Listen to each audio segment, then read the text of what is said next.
Fui procurador-geral de Cupira em 2006, né, até 2008, até 2009. E Bruno era estudante de Direito e ele foi estagiar comigo e para mim foi um grande prazer, né? Bruno sempre foi interessado, sempre foi um aluno exemplar, né? E graças a Deus a gente tem essa amizade até hoje, né? Sempre que Bruno faz os eventos, ele me convida e eu venho com muita gratidão e sempre, Bruno, dizendo que a amizade vale mais do que tudo, né? A gente começou lá como procurador, né? Depois eu fui ser procurador em quase todas as cidades da região, né? Eu fui procurador em Agrestina durante 11 anos, né? Fiquei 3 mandatos de prefeitos lá, saí no ano passado, no final do ano exatamente, já porque iria disputar o mandato de vice-prefeito. Já tinha sido convidado, tinha aceitado e preferi me ausentar para que a gente pudesse disputar, mesmo não tendo nenhum impedimento legal, né? Já que a gente pode, candidato a prefeito, vereador, ele pode ter um cargo comissionado, pode ter outro cargo em município diverso, não tinha nenhum impedimento, mas eu preferi para a gente se dedicar à política, já que era a primeira vez que eu estava disputando um mandato eletivo, né? E a gente vem exatamente falar aqui e fazer essa abertura mais com viés político do que jurídico. Eu já fiz palestra jurídica, mas hoje é mais um viés político. Também agradecer aqui a Dr. Brasílio Guerra, né? Juiz de direito aposentado, hoje colega advogado. Dr. Brasílio também é um grande amigo, foi amigo do meu pai muito tempo, meu pai foi dono de cartório. Dr. Brasílio também foi juiz de direito lá na nossa cidade de Cupira. É uma pessoa muito querida até hoje lá, né? Dr. Brasílio, quando vai em Cupira, tem uma mobilização geral em torno dele e é sempre muito bom, Dr. Brasílio, tê-lo presente. O senhor também é um grande amigo e que o senhor vá mais lá na nossa cidade. Também cumprimentar aqui o Dr. Cristiano Pimentel, né? Um procurador do Ministério Público de Contas, também é um prazer muito grande ter sua presença. O senhor que é uma sumidade, né? O doutor Cristiano Pimentel é conhecido no Tribunal de Contas como uma das melhores inteligências que tem lá. E é sempre bom ter lá aqui aprender. Infelizmente, eu não vou poder continuar e ouvir a palestra dos dois, porque eu tenho um compromisso em Recife, mas seria muito bom e muito produtivo. Também agradecer a presença de cada um. Bruno estava falando aqui das dificuldades que a gente tinha antigamente em fazer transição, né? O marco legal das transições de governo e transição de mandato foi exatamente 2002, né? No governo Fernando Henrique. Na verdade, foi uma medida provisória, não tinha lei, ele editou a medida provisória e depois ela foi transformada em lei federal e ali começou um modelo de transição onde todos os estados eles foram também trazendo aquele modelo para as federações. Em Pernambuco demorou um pouco. Em Pernambuco nós só tivemos uma lei em 2014, né, a Lei Complementar 260 de 2014, e aí nós vamos ter agora, estamos tendo, eu acredito que a terceira transição para os prefeitos. É um fato, praticamente, um fato novo, né, muita gente ainda não está preparada e é interessante, Bruno, que tenha esses seminários falando de transição. Ainda não tem muitos, mas é importante, né? Você pensou muito bem nesse tema. E para a gente começar, eu estava aqui pensando, quando você falou das dificuldades, e a gente falava que as pessoas, prefeitos, sacavam dinheiro. Eu tive caso em Cupira, né, no último mandato, uma pessoa ir lá e depositar um dinheiro na boca do caixa. Foi ao contrário. A pessoa não tirou dinheiro da prefeitura, depositou um dinheiro na conta da prefeitura. E quando a gente, no começo do mandato, em janeiro, foi no governo de Zé Inácio, quando a gente foi puxar as contas, não tinha transição, não houve transição, tinha um depósito que a pessoa fez na boca do caixa e a gente foi procurar saber, o banco não sabia, eu tive que entrar com ação judicial para o banco informar quem tinha depositado o dinheiro, para a pessoa explicar por que depositou aquele dinheiro na conta da prefeitura, né? E, inclusive, essa pessoa respondeu até um processo que tinha sido um dinheiro que tinha sido pago indevidamente e a pessoa ficou com medo daquele dinheiro público e devolveu à prefeitura sem informar o motivo. E outro fato inusitado, né, foi lá em Belém de Maria. Eu era procurador da Câmara, né, o prefeito foi preso, os 6 vereadores também foram presos, né, eu continuei trabalhando, a segunda secretária assumiu a presidência, depois a vice-prefeita foi afastada e a primeira secretária, que na ordem de sucessão era vice-prefeito, presidente da Câmara, primeiro secretário e segundo, né, ela terminou assumindo a prefeitura como segunda secretária da Câmara de Vereadores. E no primeiro dia que eu fui trabalhar na prefeitura, né, começou uma gritaria dentro da prefeitura dizendo que uma pessoa estava queimando um documento. E doutor Cristiano, e lá em Belém de Maria era a prefeitura, passava uma rua e tinha um rio. E eu corri lá. Godeiro, tem uma pessoa queimando documento. Aí eu corri, saí correndo, atravessei a rua e realmente tinha uma pessoa lá colocando fogo no documento, no processo de licitação. E quando o rapaz me viu, ele saiu correndo. E eu fiquei apagando, fiquei batendo com o pé, apaguei o fogo, aí levei o documento para a prefeitura para a gente ver o que se tratava, e realmente era um processo de licitação, a pessoa estava queimando para que a gente não tivesse acesso. E esse marco legal da transição, esse processo de transição hoje, para quem vai assumir uma prefeitura, ele é de suma importância, né? Muitos prefeitos, eles pensam que a prefeitura pertence a eles. Eu também tive um caso em Pesqueira, né, o prefeito lá, eu vou falar o nome que ele faleceu, Eutrópio, né, eu fui secretário dele, terminou o mandato, ele não queria devolver o carro da prefeitura. Aí a gente teve que conversar com ele, disse, não, o carro é meu, do prefeito, o carro não é seu não, o carro pertence ao município, e foi uma dificuldade para ele entregar o veículo. Tudo porque não tinha esse período de transição, né? A lei, ela diz, a Lei Complementar 260 de 2014, daqui do estado de Pernambuco, ela diz que o processo de transição, ele pode começar exatamente depois que a Justiça Eleitoral ela proclama o resultado dos eleitos. Então, sai o resultado, a Justiça proclamou o resultado, o prefeito eleito, ele pode já instituir a equipe de transição. Vai ter um coordenador, ela não fala no número de membros, né, e ele vai informar ao prefeito do município, aquelas pessoas que vão compor a equipe de transição, e o prefeito ele vai editar uma portaria também nomeando a equipe dele de transição, que vai fornecer toda a documentação para a equipe do prefeito eleito. Né? Para aqueles políticos que são de oposição, a gente sabe a dificuldade que tem, até quem é de situação também. Porque muitas vezes o grupo político está lá há 8 anos, há 16 anos, né? E muitas vezes as pessoas acham e se apegam muito à documentação, se apegam muito ao cargo que estão exercendo. E muitas vezes, quando a gente perde o documento, as pessoas ficam até chateadas, doutor Cristiano. Né? Mas, rapaz, você está pedindo demais, a lei diz que esse documento não era necessário, mas a lei fala, ela relaciona alguns documentos.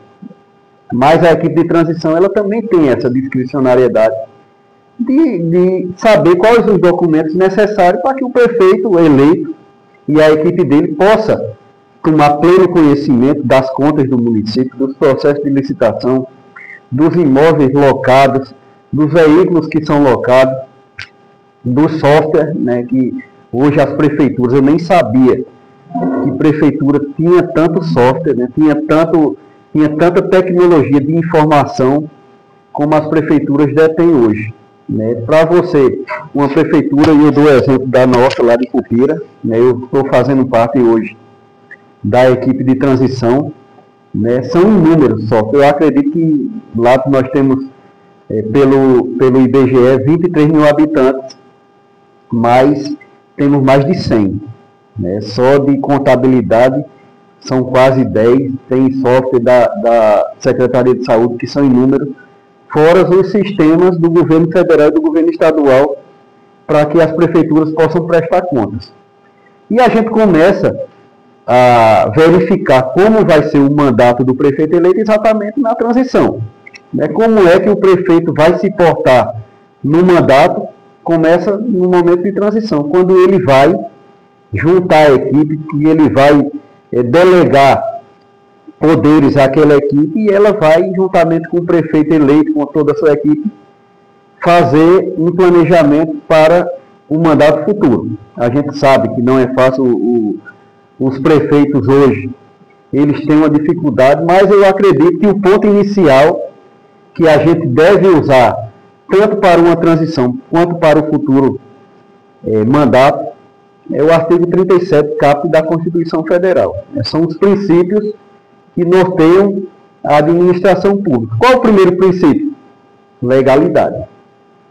Temos uma lei que permite que se faça um processo de transição? Tem. Então nós temos que seguir a lei, nós temos que seguir as diretrizes do Tribunal de Contas do Estado de Pernambuco. Inclusive, toda a prefeitura do Estado, depois da eleição, ele recebeu um ofício circular do Tribunal de Contas informando que o prefeito tem a obrigação de fazer a transição. Inclusive, os prefeitos eles têm que mandar os ofícios que foram recebidos pela equipe de transição e mandar os ofícios também que foram recebidos pela equipe de transição com os documentos que foram requeridos.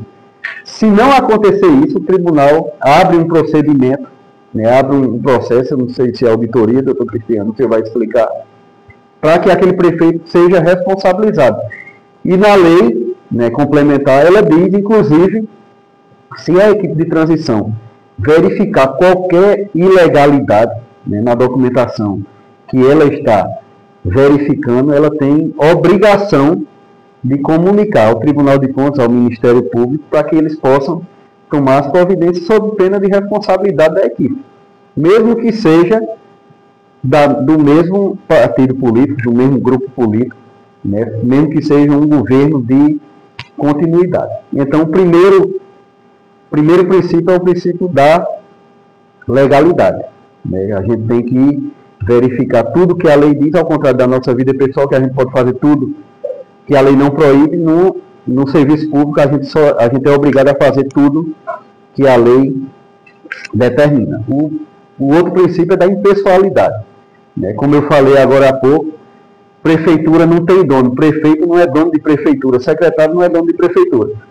A prefeitura é uma instituição que, vivendo no Estado democrático, está ali o meu tema, é exatamente o fortalecimento da democracia.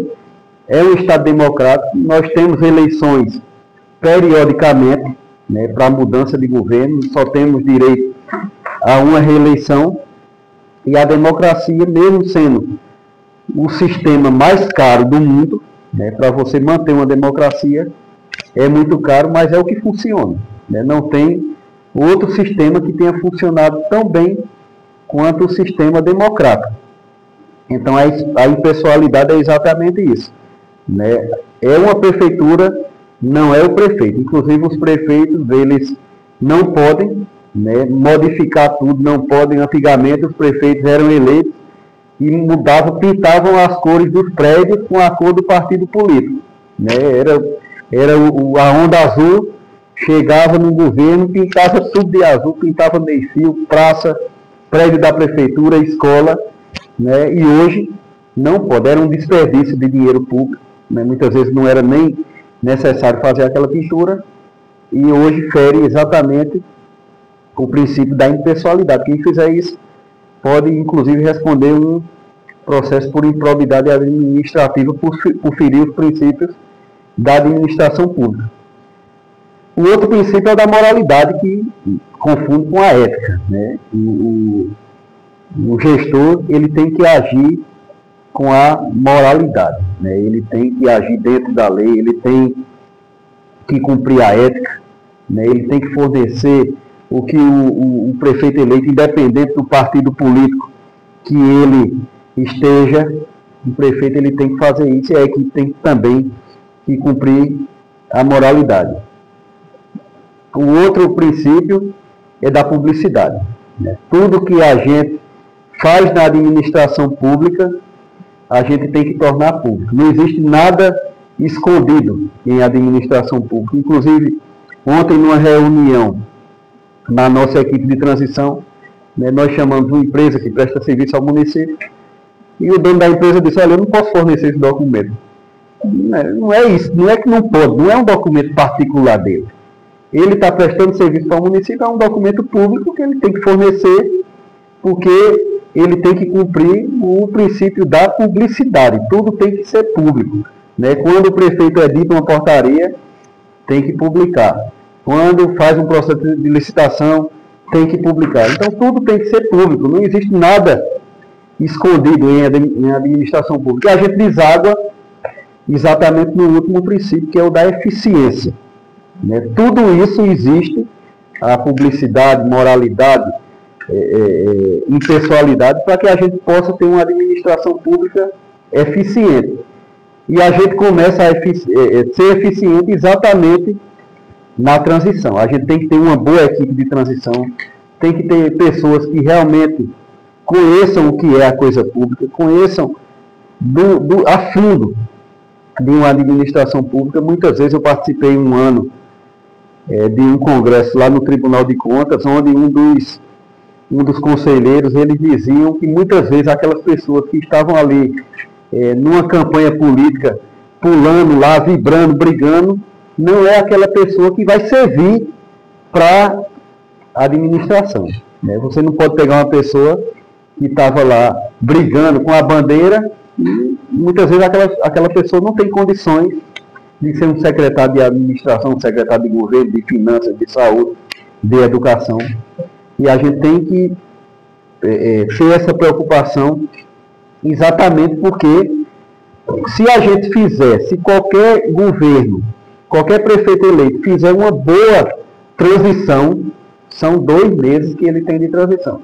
Se ele levar a sério a transição de governo, a transição de mandato, tenha certeza absoluta que ele vai começar no dia 1º de janeiro de 2025 com a equipe dele completa, com o governo dele já começando a se movimentar e ele vai começar já a largada, sem queimar a largada. Porque imagine a gente começar 1º de janeiro, o prefeito não tem informação de quanto tem nos cofres da prefeitura, não sabe quantos funcionários tem, não sabe se tem lei que autorize dar gratificação, não sabe quantos contratos temporários tem, não se planejou para fazer um concurso público, para fazer um processo seletivo. O Tribunal de Contas, ele hoje pega muito pesado quem faz contratos temporários sem seleção simplificada, porque é ilegal. Contrato temporário por excepcional interesse público, a gente sabe, são contratos temporários, o próprio nome diz. Contrato temporário por excepcional interesse público. O que é que a maioria das prefeituras fazem? Eles fazem esses contratos durante todo o mandato. O prefeito vai ser responsabilizado, vai pagar a multa, pode responder processo e pode ter várias penalidades em relação a isso. Então, quando o prefeito entra, que ele sabe quantos funcionários tem, quantos necessitam, ele já vai abrir processo de contratação, processo simplificado. Ele já vai saber se vai poder dar gratificação, se não vai poder, quantos funcionários tem efetivos, comissionados, vai direcionar os seus funcionários. O secretário vai saber o que fazer.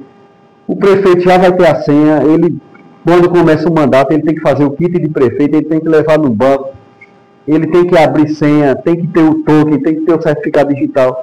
Então a burocracia no Brasil é muito grande. Se a gente não se programar, ele não vai conseguir fazer uma boa gestão. Se ele não souber como foi aprovada a lei orçamentária, se ele não souber qual orçamento ele vai poder usar para aquele ano, nas obras que estão em andamento, é muito importante o prefeito saber se existe alguma obra parada, se existe alguma obra que vai passar para o próximo governo, se tem dinheiro em caixa para pagar essas obras, se existem convênios federais que estão em andamento, se esses convênios foram prestados contas, porque se por acaso o prefeito que estiver no mandato não estiver prestando contas e o prefeito que assumiu continuar, ele vai ser responsabilizado solidariamente, e acontece muito. Eu conheço vários prefeitos que ficaram inelegíveis porque o prefeito anterior não prestou conta devidamente, e depois ele foi prestar, não conseguiu, não informou ao Tribunal de Contas da União, ao Tribunal de Contas do Estado, e terminou ele sendo responsabilizado solidariamente. Então é muito importante que tudo isso aconteça no tempo necessário. Se o prefeito for deixar para fazer a transição em janeiro, em fevereiro, ele já vai começar o governo mal, e só existem dois tipos de gestores: o que funciona e o que não funciona. O que funciona, ele vai ser lembrado na história como um bom gestor, vai terminar seu mandato, vai ser reeleito, vai fazer seu sucessor, e aquele que não funciona pode ser fadado, inclusive, a nem terminar o seu mandato, porque hoje os órgãos de fiscalização eles estão levando muito a sério, e muitas vezes as pessoas reclamam: o prefeito não está informando os documentos que a gente pediu, ele não está querendo fazer a transição. Não tem isso de não querer, é lei, tem que ser cumprida. E se por acaso o prefeito não aceitar, você comunica, tem todos os órgãos aí para comunicar, tem Tribunal de Contas, Ministério Público, ação judicial. O prefeito eleito, ele inclusive pode entrar com ação na justiça para que o juiz obrigue que o prefeito forneça a documentação necessária para a transição. Então é importante que aconteça. O nosso país ele está desenvolvendo para que a gente fortaleça sempre a democracia. A gente passou por um processo democrático, As pessoas que estão ali na transição estão porque foram eleitas, eles participaram, eles foram filiados, participaram de convenção política, fizeram campanha eleitoral. A gente sabe que campanha eleitoral no Brasil não é fácil, ganharam as eleições, vão ser diplomados, vão tomar posse. É tudo são tudo fases que vai acontecer, e a transição é uma fase necessária para que a gente fortaleça a democracia, para que a gente tenha continuidade da gestão. As pessoas que estão lá na ponta precisando de saúde, de educação, de um veículo para levar para o médico, eles não querem saber se a transição funcionou ou não funcionou. Eles querem em janeiro que tudo continue da forma que está, ou melhore, porque o prefeito muitas vezes ele prometeu que a saúde vai melhorar, que a educação vai melhorar, e as pessoas estão esperando. Se não tiver esse planejamento, se não tiver uma transição adequada, em janeiro o prefeito não vai fazer, vai começar as críticas em relação a ele. Quando a gente começa mal, dificilmente a gente consegue consertar no meio do caminho. Tudo tem que ser planejado. Gestão pública hoje tem que ser feita com responsabilidade. Eu estava dizendo, doutor Cristiano, que lá em Cupira, a gente, eram dois candidatos novos, o prefeito que foi eleito tem 39 anos, eu tenho 48, apesar dos cabelos brancos, são 48 anos, ele é prefeito pela primeira vez, eu também fui candidato, sou vice-prefeito pela primeira vez, tenho minha vida na advocacia, eu não conheço outro município, mas eu tive todo o cuidado da gente blindar a nossa campanha política.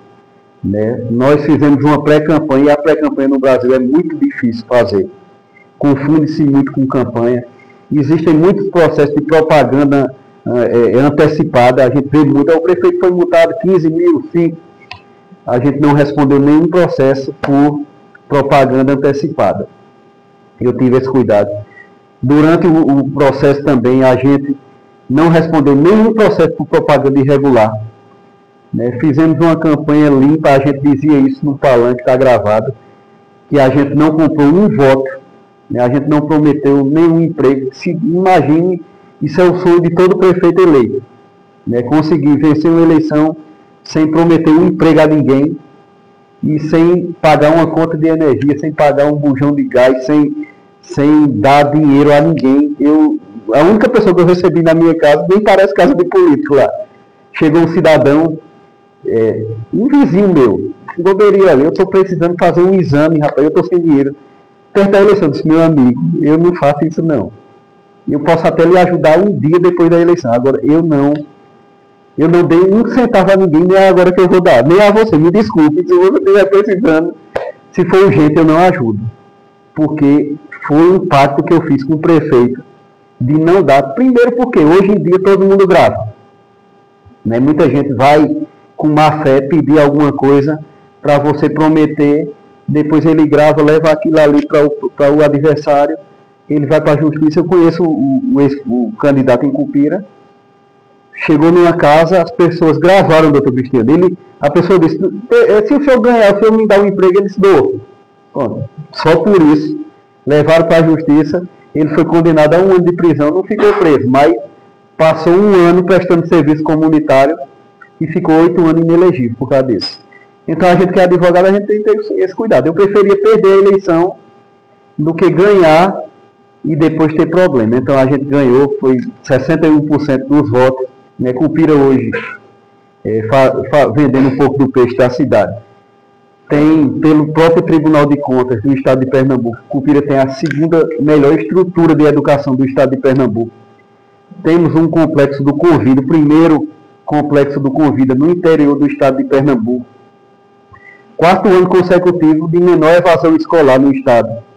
É difícil as crianças começarem na sala de aula e terminar o ano na sala de aula. E Cupira é tetracampeã do Estado, certificado pelo Unicef, de menor evasão escolar do Estado de Pernambuco. Todas as salas de Cupira são climatizadas, têm ar-condicionado, inclusive na zona rural também.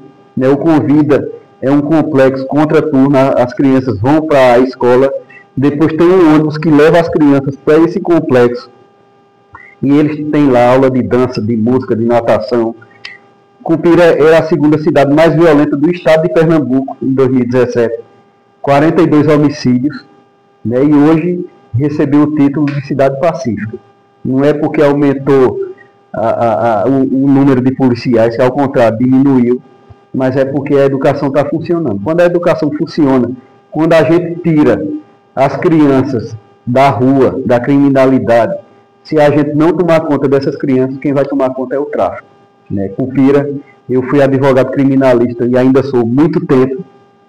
Né? Cupira teve 42 homicídios, esse ano nós tivemos 4 homicídios. Né? Um deles foi uma pessoa de Panelas que eles jogaram lá em Cupira. Então, eu tenho na minha cabeça, e entrei na política, a gente sabe a dificuldade que política é, mas entrei com esse pensamento, da gente sempre fazer o melhor. E se a gente tiver boa fé, com certeza absoluta, o prefeito não vai precisar comprar voto, ele não vai precisar comprar adversário, basta ele mostrar para a população o que foi feito. E a gente ganhou a eleição não foi porque ninguém, eu tenho meus cabelos brancos, nem sou... A gente ganhou a eleição porque o prefeito anterior que nos apresentou fez isso pela cidade. Transformou a cidade da 2ª cidade mais violenta a uma cidade pacífica. E o povo vê. Não precisa você fazer mais nada do que é necessário. Se o prefeito não fizer, se ele começar errado, ele não vai fazer, ele vai querer comprar o voto, vai entrar numa prefeitura endividada e vai querer tirar dinheiro público para pagar a agiota, para pagar dinheiro que ele está devendo, e no final a gente já sabe o que é que dá. Processo, prefeito preso, e por aí vai. Né? Já está no meu tempo, doutor? Já. Então, só finalizando, eu quero agradecer mais uma vez, agradecer a todos vocês, né? Dizer que a gente tem que acreditar na política, né? Muitas vezes a população não acredita, né? Porque político é isso, político é aquilo, e ao contrário, se a gente deixar que pessoas ruins vão para a política, aí sim, a política não vai prestar. Mas se a gente tiver a boa vontade na política, votar nas pessoas certas, aí vai funcionar, o serviço público funciona, as políticas públicas funcionam, e a maior legado que a gente pode deixar na vida é ajudar aquelas pessoas que são menos favorecidas a ter uma vida digna. Porque eu moro a vida toda na minha cidade, eu conheci agora, depois da política, doutor Cristiano, que é quando a gente tem, que a gente entra nas casas das pessoas, vê o que a prefeitura pode fazer pelas pessoas, vê o sofrimento das pessoas, né? Muitas vezes a gente diz, mas rapaz, realmente as pessoas sofrem, porque ficam meses sem poder fazer um exame de mamografia, que é uma coisa mais simples do mundo, 6 meses, 7 meses, 8 meses, quando a gente sabe que tem dinheiro para fazer isso. Então, que a gente possa ter esse pensamento público, ter esse pensamento de favorecer aquelas pessoas que realmente necessitam. O Brasil é um país rico, é um país que, infelizmente, tivemos vários abusos de governantes, né? Se nós tivéssemos governantes sérios que tratassem o dinheiro público como ele tem que ser tratado, o Brasil, com certeza absoluta, era muito maior do que os Estados Unidos. Certo? Muito obrigado.